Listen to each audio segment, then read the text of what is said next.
All right, so we're going to be starting off in Genesis 29 this morning, picking back up in Genesis chapter 29.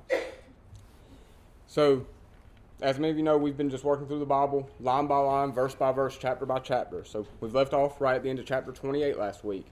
And we saw Jacob on his journey to try to find a wife. He's kind of mirroring what we saw Isaac go through. And in chapter 28, we saw him, he had a dream of what everyone knows as Jacob's ladder. He saw the ladder to heaven with the angels going up and down on it.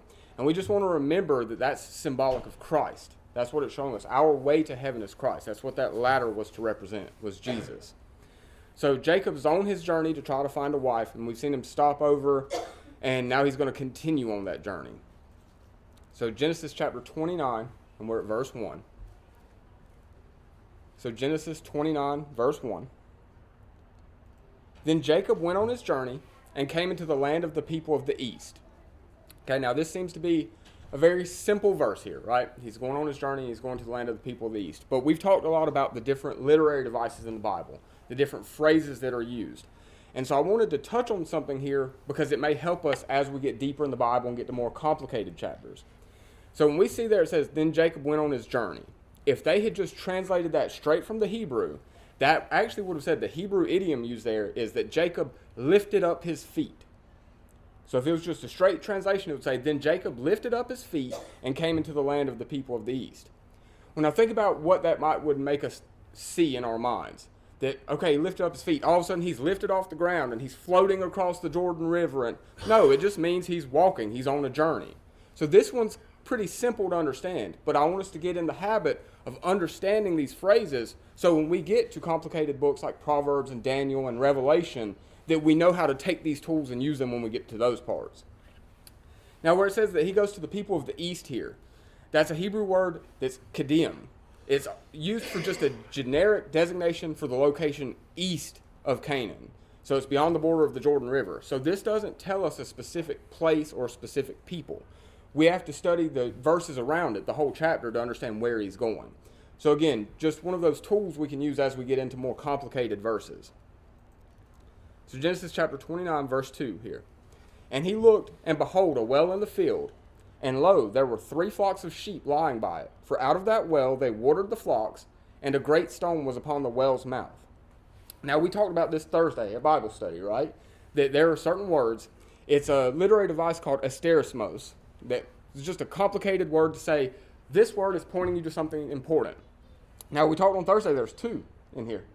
Christopher and John, do y'all see the 2 that are there? Behold and lo, right? So that word behold, a well in the field, it's always the next thing after the word. Behold, a well. So the well's important. And then lo, there were 3 flocks of sheep. The flocks of sheep are important. So this is pointing us to something being important here. Now, wells are important because in that area, water is very precious. They have to have water, and it's not plentiful. So that's why it's pointing us to the well being important.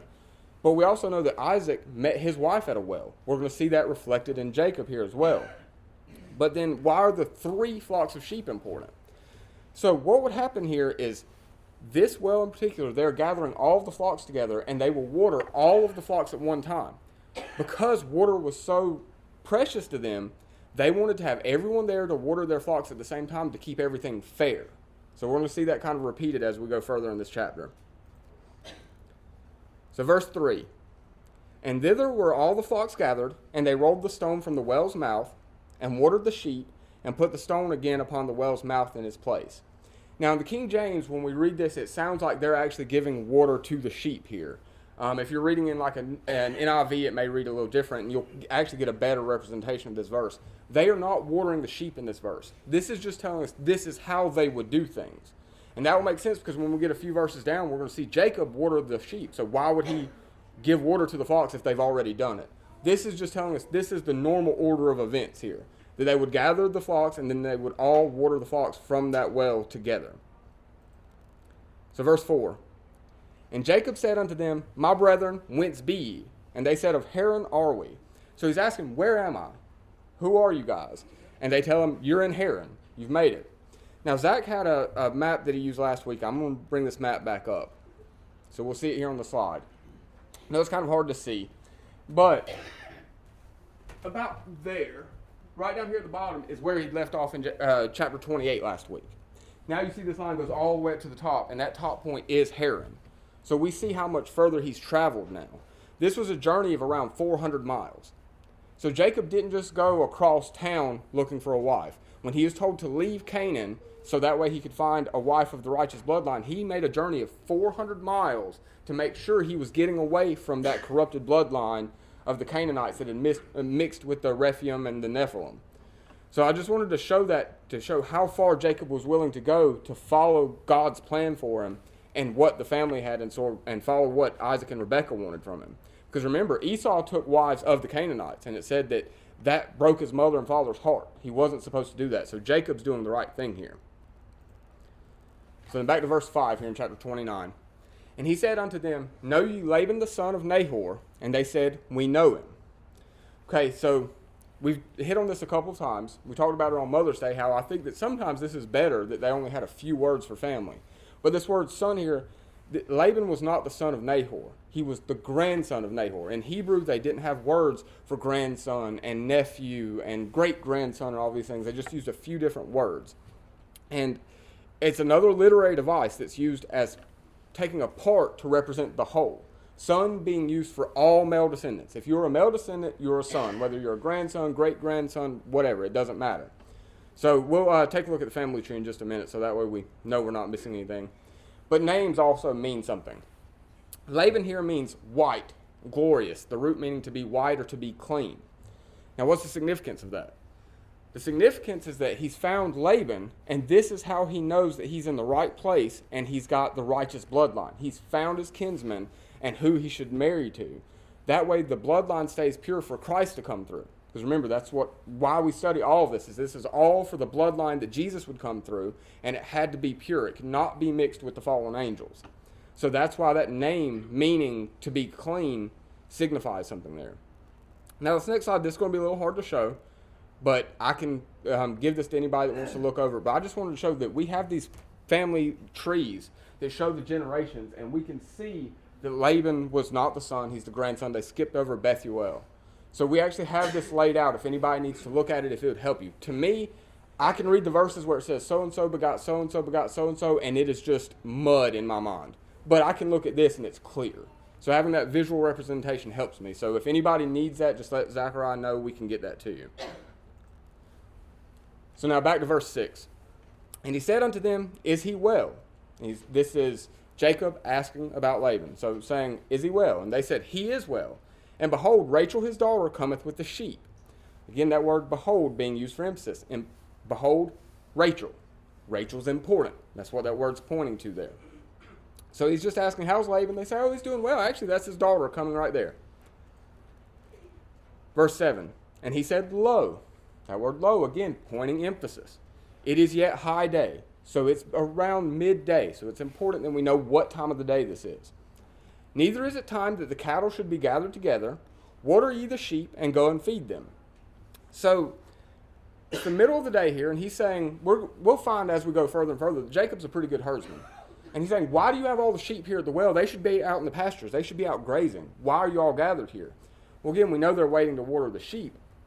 So they're wasting a little bit of time here that they shouldn't be, but I think Jacob may be wanting a little bit of privacy with Rachel as well. He knows he's supposed to marry from this bloodline, and they just said, hey, here comes the daughter of your uncle, the bloodline he's supposed to marry to, and we're going to see he's pretty smitten with Rachel right out the gate. So verse 8. And they said, we cannot until all the flocks be gathered together, until they roll the stone from the well's mouth, then we water the sheep. So this is why that verse earlier was not them watering the sheep, just telling us how they would go about doing it. Because we see here, they haven't watered them yet. And they wait to water all of the herds together. That way, everything's kept fair. They're not going to accuse each other. There's not going to be corruption. They're not going to say, oh, this shepherd took more water than we got. They're all doing it together. It avoids any complications there. So verse 9. And while he yet spake with them, Rachel came with her father's sheep, for she kept the sheep. So during this time, if you had someone that owned herds of cattle or sheep, if they were wealthy, they would have had servants to do this. If they don't have servants, they would use their youngest son or daughter. David, that becomes King David, is a great example of this. He was Jesse's youngest son. He's the shepherd. So this kind of tells us that Laban's not a super rich person. That's why his daughter is the shepherd or shepherdess over his sheep. He doesn't have a servant to do it. Verse 10. And it came to pass, when Jacob saw Rachel, the daughter of Laban, his mother's brother, and the sheep of Laban, his mother's brother, that Jacob went near and rolled the stone from the well's mouth and watered the flock of Laban, his mother's brother. Now note that this keeps saying that Laban is his mother's brother. It's his uncle. Because we're going to see in a moment it's going to call him his brother. But we know this lays out plainly it's his uncle. So we see Jacob kind of jump into action. He rolls the stone away and he's wanting to water the sheep. So he's probably trying to make a good first impression on Rachel. He's wanting to show off to her a little. Verse 11. And Jacob kissed Rachel and lifted up his voice and wept. Now the kiss there, that is not a romantic kiss. That is just a greeting of the time. So don't think that they jumped and skipped several steps here. We're going to see him kiss his uncle in just a minute. It's not romantic, okay? So verse 12. And Jacob told Rachel that he was her father's brother and that he was Rebekah's son, and she ran and told her father. Again, he's not Laban's brother. He's his nephew. We just saw that in verse 10. But it's that same literary device that we've seen time and time again. In the Hebrew, they don't have words for these distinctions. So verse 13. And it came to pass, when Laban heard the tidings of Jacob his sister's son, that he ran to meet him and embraced him and kissed him. Okay, there he's kissing his uncle. And brought him to his house, and he told Laban all these things. So Jacob's explaining to Laban the journey he's been on. He's come 400 miles. He's kind of catching him up and letting him know, I'm here to find a wife. That's the whole purpose of why I'm here. Verse 14. And Laban said to him, Surely thou art my bone and my flesh. And he abode with him the space of a month. Okay, so it telling us that he's been with him for a month is important here. So during this time with these people, the way that the custom was set up was that not even just a family member, a stranger could come to you and you would entertain them for 3 days. No questions asked. You'd take them in and that'd be fine. But now if he stays a 4th day, he's expected to tell you his purpose. He's not just there on vacation hanging out. There's a reason why you're here if you stay more than that 3rd day and you're there on the 4th. Then if he prolongs a stay further than that, past that 4th day, he's got to set his hand to work in some way. So he's got to be doing work. So once he's doing that work, we're also going to see that there has to be wages that are set. So you're not going to work for free. You're expected to do work, but you're going to be paid for it. So verse 15. And Laban said unto Jacob, Because thou art my brother, again, nephew, not brother, shouldest thou serve me for naught? Tell me, what shall thy wages be? So the uncle is asking here, what should I pay you? You're not going to work for free for me. Now, you've been here more than 4 days. You have to work, but what do I need to pay you here? Verse 16. And Laban had 2 daughters. The name of the elder was Leah, and the name of the younger was Rachel. So we see he has 2 daughters there, an older Leah and the younger Rachel. Verse 17. Leah was tender-eyed, but Rachel was beautiful and well-favored. Now that tender-eyed there, that can be translated weak-eyed. It probably means blue-eyed. So it's probably meaning that she had a blue eye, and we know from the science now it's a recessive gene, which is probably why they call it tender or weak-eyed. It's a recessive gene. Everyone else probably were brown-eyed at that point, but she's got blue eyes. Now again, we said the names mean something here. Leah means weary or tired. That's what her name translates to. Now that's going to foreshadow what's about to happen with Jacob. Keep in mind, her name means weary or tired, and we're going to apply that to Jacob and the work he's going to have to do. But then Rachel means a sheep, or the root of that really meaning to cherish, showing that she's going to be Jacob's favorite. That's who Jacob wants, is Rachel. Verse 18. And Jacob loved Rachel and said, I will serve thee 7 years for Rachel thy younger daughter. So it's saying, I'll do 7 years of work to secure Rachel's hand. 19. And Laban said, It is better that I give her to thee than that I should give her to another man. Abide with me. So saying it's better for her to marry someone from my own bloodline than to marry a random person. So it would be better for her to marry you, Jacob. Verse 20. And Jacob served 7 years for Rachel, and they seemed unto him but a few days for the love he had to her. So that shows how strong his feelings were towards Rachel, that he worked 7 years, but it says it was just like a few days to him. But I want us to take a look back. We're going to go back to Genesis 27:44. You don't have to turn there. I've got the verse here. But look at what this says. This was Rebekah talking to Jacob after Esau got upset that his inheritance was given to Jacob. So it says, and tarry with him a few days until thy brother's fury turns away. So Rebekah had planned to send Jacob away for just a little while. Just a few days, go away until Esau's calmed down some. And now it's been 7 years. So just keep that in mind, you guys. When y'all are told to be home at like 10, 11 o'clock, the Bible says you can be a little bit late, right?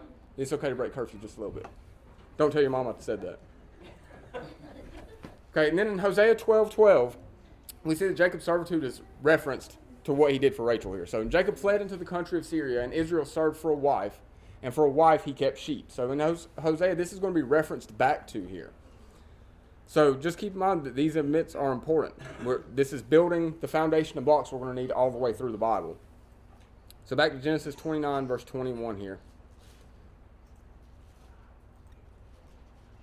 And Jacob said unto Laban, give me my wife, for my days are fulfilled, that I may go in unto her.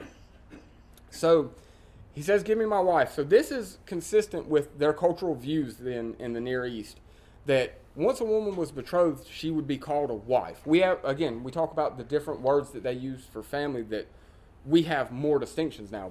Now we say fiance. They would have just said wife then, even if the marriage hasn't occurred. So she's his wife, even though they haven't gone through the marriage ceremony yet. So that's part of what is called the Code of Hammurabi. We talked about that several chapters ago, and it's something that keeps coming up because it was kind of the laws they lived by.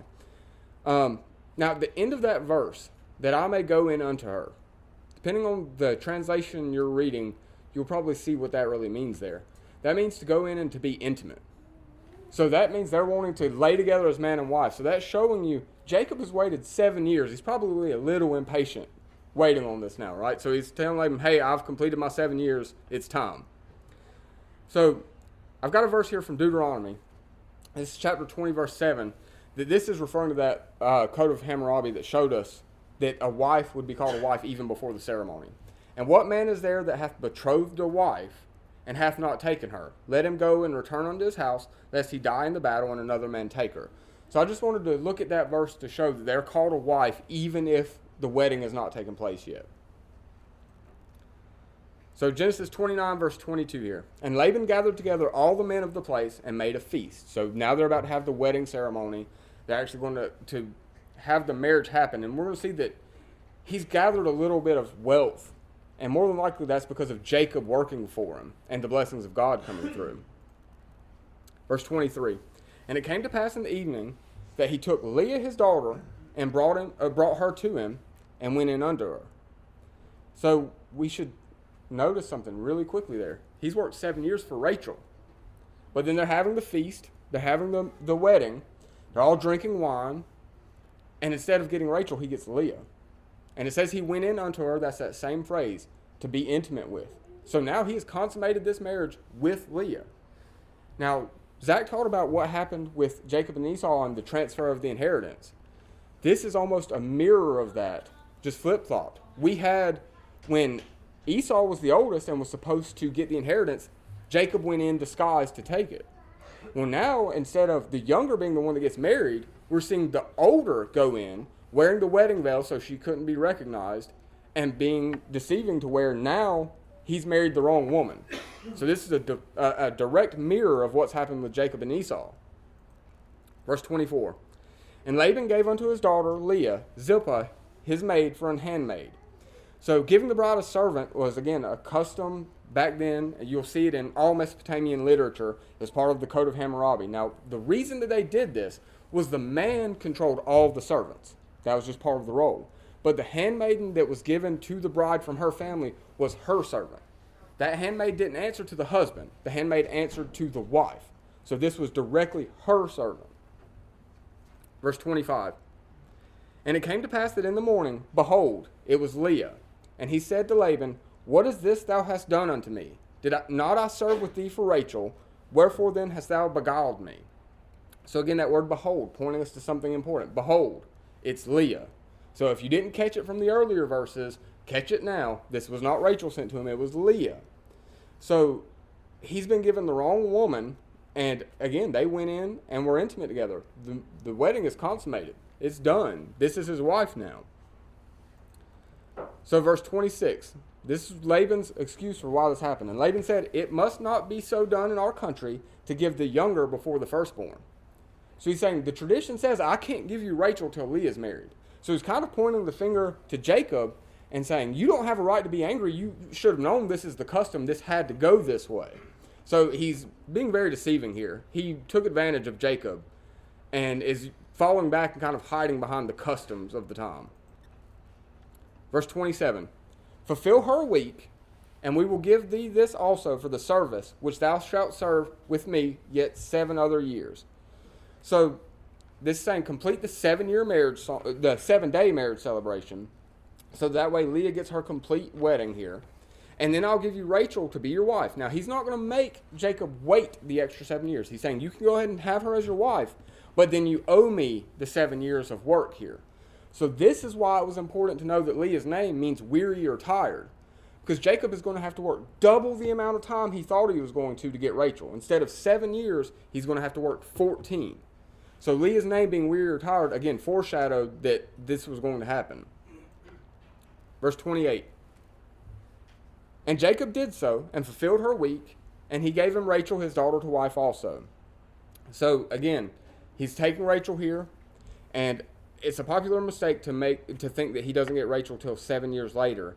But he gets Rachel as his wife now. The reason that mistake is made is because we're going to see the sons, the 12 that will end up being the patriarchs of the tribes of Israel, starting to be born. And Rachel doesn't have her first until 7 years in. So that's where that mistake comes in. But we'll see a verse that explains why she didn't have children in those first 7 years in just a moment. So verse 29. "And Laban gave to Rachel his daughter, Bilhah, his handmaid, to be her maid." So again, just the same thing we saw with Leah a moment ago. This is her direct servant that Laban's giving to her. Verse 30.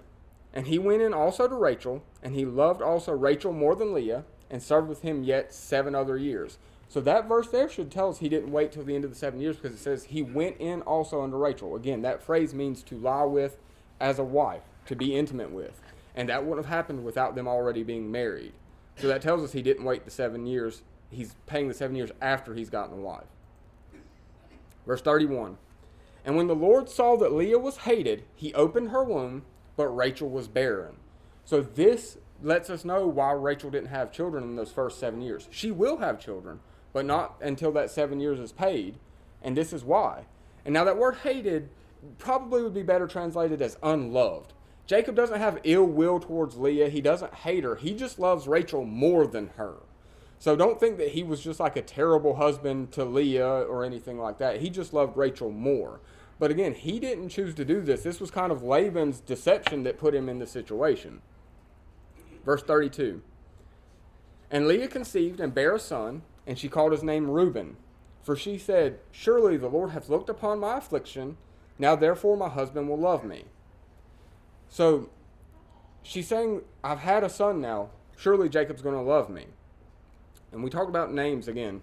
Reuben there means behold, a son, vision of the son. So she's saying, behold, I have a son. He's going to love me now. So let's name him Reuben. In verse 33. "And she conceived again and bare a son and said, Because the Lord hath heard that I was hated," again, unloved, "he hath therefore given me this son also." And she called his name Simeon. Now, Simeon means hearkening, hearing with acceptance. Hears and obeys, an obeyer, hearing. So she said, the Lord heard that I was unloved. That's why he is called hearing. Verse 34. "And she conceived again and bare a son and said, Now this time will my husband be joined unto me, because I have borne him 3 sons. Therefore his name was called Levi." So she's saying, I've had 3 sons. Surely he's going to come into me and join to me now. He's going to love me. Levi's name means adhesion, joined, to be joined, to cleave to. Now, Levi is important. This is the first of the tribes through which Christ will come. Christ has the bloodline of Levi because, as we'll document as we go further in the Bible, all of the priests were to be from this tribe, the Levitical priesthood. So this is how Christ has the legal distinction of high priest. He is from the bloodline of the priest, the tribe of Levi. Verse 35. And she conceived again and bare a son, and she said, now will I praise the Lord. Therefore she called his name Judah and left bearing. Left bearing there means that she's going to stop having children, but this is not permanent. We'll see her have more children. It's just she's not going to have any children for a while. We'll see more of the patriarchs come from some of the handmaids and from Rachel herself. But now Judah, she says, praise the Lord, and then called this son Judah. His name means praised. The Lord be praised, object of praise. Now, this is the other tribe through which Christ will come. This is the king line. This is where David, King David, this is his bloodline. So this is how we establish Christ as King of Kings. So through Levi, he is the high priest. Through Judah, he is the king. That is the two bloodlines. So there can be no ifs, ands, or buts about who Christ is. Not only is he destined to be that through God, he literally has the bloodlines to be those two things as well. So what I want us to think about from this chapter is we've seen Jacob work 14 years, double what he should have for the hand of Rachel. He had perseverance because of his love and hope for her. And we can apply that to ourselves. When we have challenges and things that we have to go through, that we just have to kind of persist. We'll go through hard times, but we'll get through it. And we have to trust in God and his plan for us, though. He will help us get through the hard work. And we see here he actually ends up giving Jacob 2 wives. He went on a journey just to get one. But there's a bigger thing that we have to see here. We have to be willing to let go of our plans. Because as we just saw, Jacob wanted Rachel. But the two bloodlines through which Christ would come is through Leah, the wife he didn't want. That's where the plan was. And so I just want us to take from this that there are times that we just need to stop and surrender to God. We have to be okay with turning over control. Let go of the reins and realize that our plans a lot of times are not the best. We can let go of that and know that he has what's best for us in his heart and mind and will set that plan before us. And that's one of the things I struggle with most is not wanting to let go of that control. But if we will just surrender to God, God's plan for us is better than the plans that we'll have for ourselves.